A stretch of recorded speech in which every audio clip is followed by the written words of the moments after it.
चलो चलो देखो,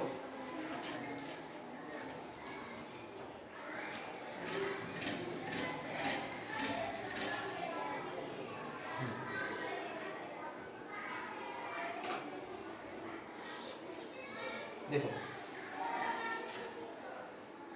इसके बारे में सुने होंगे।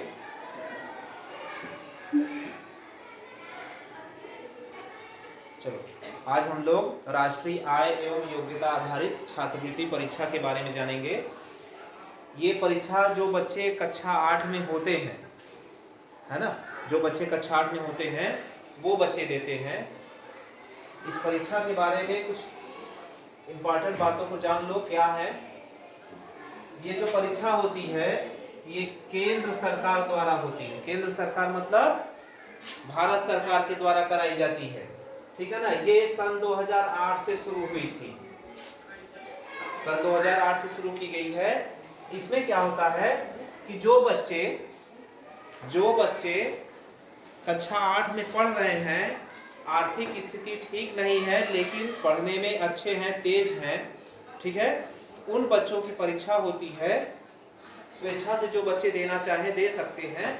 अगर ये परीक्षा पास कर लेते हो, राष्ट्रीय आय योग्यता परीक्षा अगर पास कर लेते हो 8वीं में पढ़ते हुए, तो आगे का जो 9, 10, 11 और 12वीं की परीक्षा होगी, जो पढ़ाई होगी तुम्हारी, ये आगे के 4 साल की जो पढ़ाई होगी, तुम्हें हर महीने 1000 रुपए वजीफा के तौर पर, स्कॉलरशिप के तौर पर मिलेगा। हर महीने 1000 रुपए, तो एक साल में 12000 रुपए पाओगे।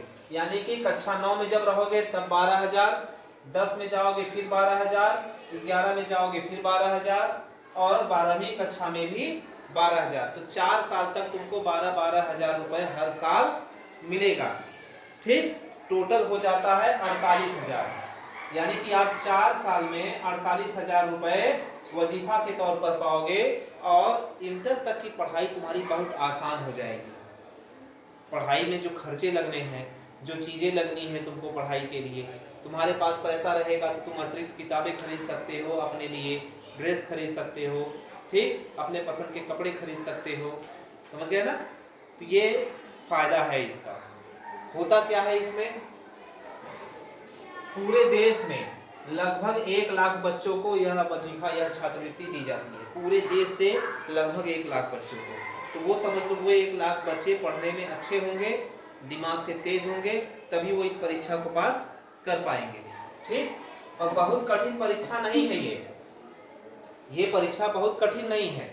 इस परीक्षा में बैठने के लिए क्या योग्यता होनी चाहिए कि कक्षा 7वीं की कक्षा में जो सामान्य और पिछड़ी जाति के बच्चे हैं, सामान्य मतलब जो सामान्य वर्ग के, जैसे क्षत्रिय हैं, ब्राह्मण हैं, ये बच्चे सामान्य वर्ग में आते हैं, उनको 55% नंबर ले आना है कक्षा 7 में।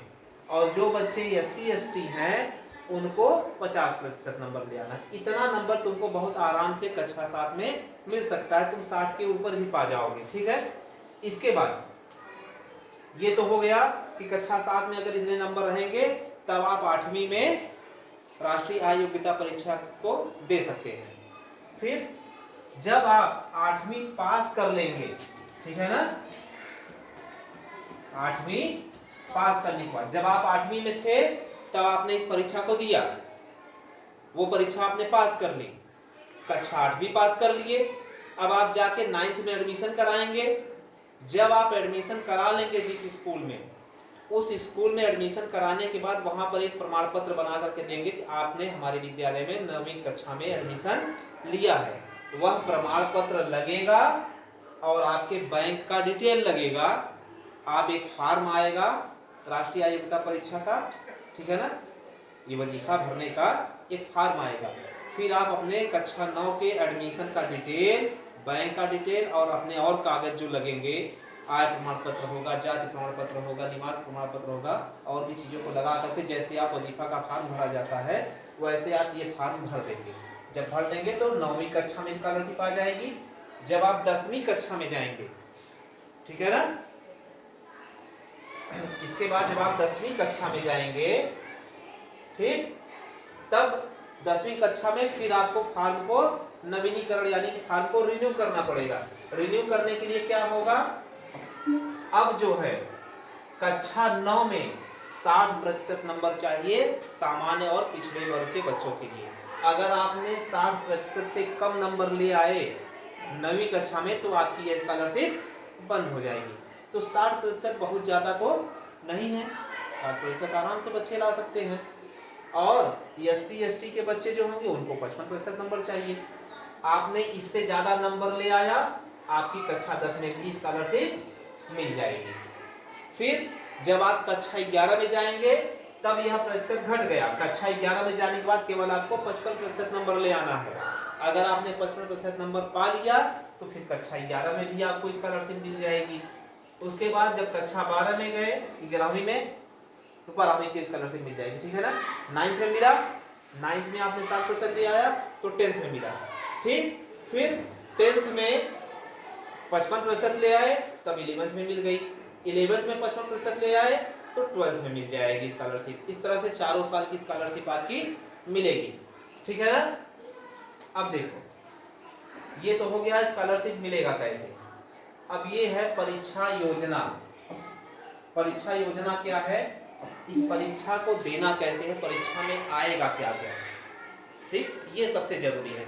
इसके पहले जो देखे वो तो सामान्य जानकारी थी, ये सबसे जरूरी चीज है, इसको बहुत ध्यान से सुन लो, ठीक। जो बच्चे कक्षा 7 में हों इस समय और जो कक्षा 8 में है, ये चीज दोनों के लिए जरूरी है, क्योंकि 7 वाले 8 में आएंगे फिर वो परीक्षा देंगे। और इस परीक्षा में कक्षा 7 का सामाजिक विषय, विज्ञान और गणित, ठीक है ना, ये विषय आएंगे। कक्षा 7 के विज्ञान, सामाजिक विज्ञान और गणित, 7 का और 8 का दोनों कक्षाओं के रहेंगे। इसलिए जो बच्चे 7 में हैं उनके पास अभी मौका है, वो अपनी कक्षा का भी तैयार कर लें, जब 8 में आएंगे तब 8वीं का तैयार कर लेंगे, तो दोनों को तैयार किए रहेंगे तो इस परीक्षा को बड़े आराम से निकाल सकते हैं, ठीक। देखो, ये जो परीक्षा होती है ये 3 घंटे की होती है। ये परीक्षा 3 घंटे की होती है। बहुविकल्पी, ये परीक्षा बहुविकल्पी होती है। प्रश्न दिया रहेगा, उसके 4 उत्तर रहेंगे, आपको सही उत्तर को गोला करना है, इस तरह से रहता है। और पेपर जो मिलेगा, पेपर 2 भाग में बटा रहेगा। यह पेपर 2 भाग में बटा होता है, भाग 1 में और भाग 2 में। भाग 1 में क्या होता है, मानसिक योग्यता परीक्षा है। ये भाग 1 जो है मानसिक योग्यता परीक्षा है, और भाग 2 जो होता है यह विषय योग्यता परीक्षा है। इसमें आपकी तर्क शक्ति की परीक्षा ली जाती है, समझ गए, तर्क शक्ति की परीक्षा होती है। और इसमें आपके विषय का ज्ञान, विषय ज्ञान की परीक्षा होती है, ठीक। अब देखो, जो भाग 1 होगा जिसमें तर्क शक्ति की परीक्षा होगी, यह 90 मिनट का समय मिलेगा। इसमें एक ही पेपर रहेगा, एक पेपर में 2 भाग रहेंगे, 2 खंड रहेंगे। पहले खंड में तर्क शक्ति की परीक्षा होगी आपकी, तार्किक क्षमता की, इसमें 90 मिनट मिलेगा। 90 मिनट मतलब 1.5 घंटे। 1.5 घंटे में आपको 90 प्रश्न करना है बहुविकल्पी, ठीक। कहने का मतलब एक प्रश्न पर 1 मिनट मिलेगा। 1 मिनट में आपको प्रश्न पढ़ना है और उसी 1 मिनट में आपको उत्तर रंग भी देना है, गोला भी कर देना है, ठीक। तो ये लिखने वाला उत्तर नहीं होता है, ये केवल गोला लगाने के लिए है, गोला करना है। तो जो समय लगेगा आपको सवाल पढ़ने में और समझने में, उत्तर बनाने में ज्यादा समय नहीं लगेगा। तो 1 मिनट बहुत समय होता है, सोचने पे लग रहा है 1 मिनट बहुत कम है, लेकिन जब वहां परीक्षा दोगे तो 1 मिनट बहुत ज्यादा समय लगेगा, ठीक। इसी तरह से भाग 1 के बारे में देख लिए, 90 प्रश्न 90 मिनट, ठीक। इसमें तर्क शक्ति की परीक्षा होती है। आता क्या क्या है, वर्णमाला तर्क, रक्त संबंध, ठीक है ना। वर्णमाला तर्क में क्या क्या प्रश्न आते हैं, जैसे वर्णमाला हिंदी की, अंग्रेजी की वर्णमाला है ना, क ख ग घ और ABCD, ठीक है ना। जैसे दे दिया AB, बीच में गैप कर दिया DE, तो जो खाली जगह है रिक्त स्थान में क्या आएगा, इस तरह से प्रश्न पूछेगा, ठीक है ना। क्रम बना देगा, क्रम बना करके पूछेगा, ठीक। और रक्त संबंध में जैसे मेरे मामा के चाचा का भतीजा मेरा क्या लगेगा, इस तरह के प्रश्न आएंगे रक्त संबंध में, जो रिश्तेदारी अपनी बताते हैं। ठीक, दिशा और दूरी, जैसे राधिका सुबह अपने घर से उत्तर दिशा में निकली, 1 किलोमीटर जाने के बाद वह पश्चिम दिशा में मुड़ गई। ठीक, पश्चिम दिशा में मुड़ने के बाद वह 1 किलोमीटर पूर्व दिशा में आई। अब बताओ राधिका अपने घर से किस दिशा में है। इस तरह के प्रश्न बनेंगे। ठीक, डेटा पर्याप्तता, इसमें भी प्रश्न आते हैं, पहेलियां आएंगी। ठीक, जब टॉपिक आएगा आगे, जब पढ़ाया जाएगा तो अच्छे से समझ में आ जाए। अभी केवल देखो कि तुमको पढ़ना क्या क्या है इसमें। बैठने की व्यवस्था, बैठने की व्यवस्था में जैसे दे देगा कि मोहन के बगल में सोहन है, ठीक है ना, सोहन के तीसरे स्थान पर रमेश है। ठीक, रमेश के दाएं महेश है, तो बताओ महेश के 4 स्थान आगे कौन बैठा है। तो इस तरह से प्रश्न बन जाएंगे। ठीक, सादृश्यता होती है, यानी कि एक जैसी दिखने वाली चीजों में अंतर ढूंढना होता है। वर्गीकरण, वर्गीकरण अभी देखो विज्ञान में पढ़ाए थे वर्गीकरण, तो इसमें भी वर्गीकरण आता है, यानी कि कई चीजों को एक साथ रखा रहेगा, फिर पूछेगा प्रश्न इनमें से किनको किनको अलग किया जा सकता है। ठीक, ग्राफिकल श्रृंखला, चित्र दिए रहेंगे, चित्रों में समानता असमानता ढूंढनी होती है। ठीक है ना, पैटर्न, जैसे कोई चित्र दिया रहेगा वो अपना आकार बदलता जा रहा है, बदलता जा रहा है, तो एक जगह खाली दे देगा, फिर पूछेगा अब यहाँ पर किस तरह का आकार आएगा। ठीक है ना, छिपे हुए अंक, ऐसे ढेर सारे अंक दिए रहेंगे, बीच में कोई अंक गायब रहेगा, तो तुमको ये पता लगाना होगा कि ये श्रेणी चल कैसे रही है। जैसे हम कहें 2, 10, ठीक, यहाँ पे खाली स्थान छोड़ दे, ठीक है ना, यहाँ पे 26, बीच में क्या भरा जाएगा, 2, 10, यहाँ गायब कर दिए, बीच में 26 कर दिए, यहाँ क्या भरा जाएगा। ठीक, यहाँ पे 18, किसी ने बताया, यहाँ पे 18 कैसे पता चला, 2, 8, 10, 10, 8, 18, 18, 8, 26। ठीक है ना, तो इस तरह के प्रश्न आएंगे।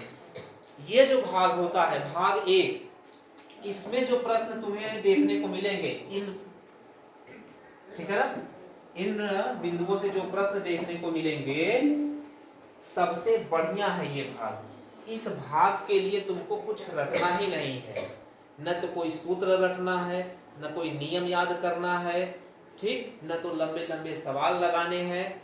इसमें केवल अपने दिमाग, अपनी बुद्धि का प्रयोग करना है, अपनी सोच का, कितना अच्छा तुम सोच सकते हो, ठीक, कितना बढ़िया तुम तर्क लगा सकते हो।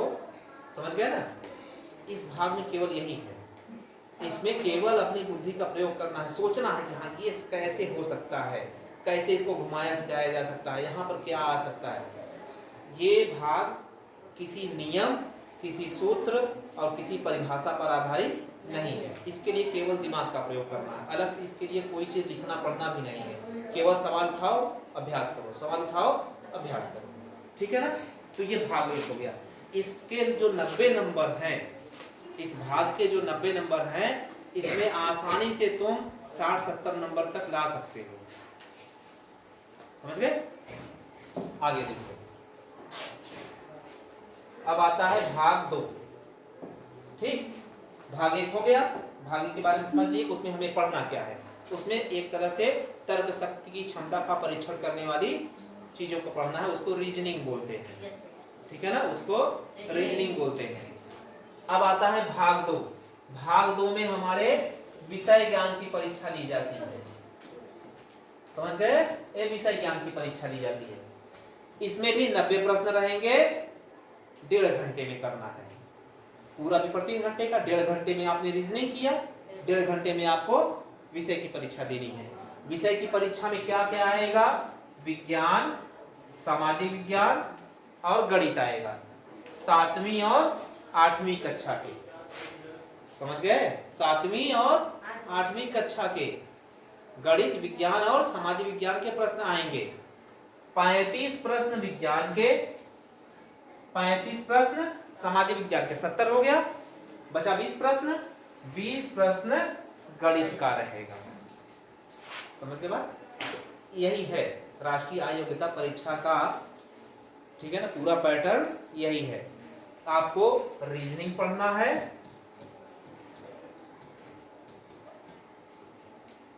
विज्ञान पढ़ना है, सामाजिक विज्ञान पढ़ना है और गणित पढ़ना है।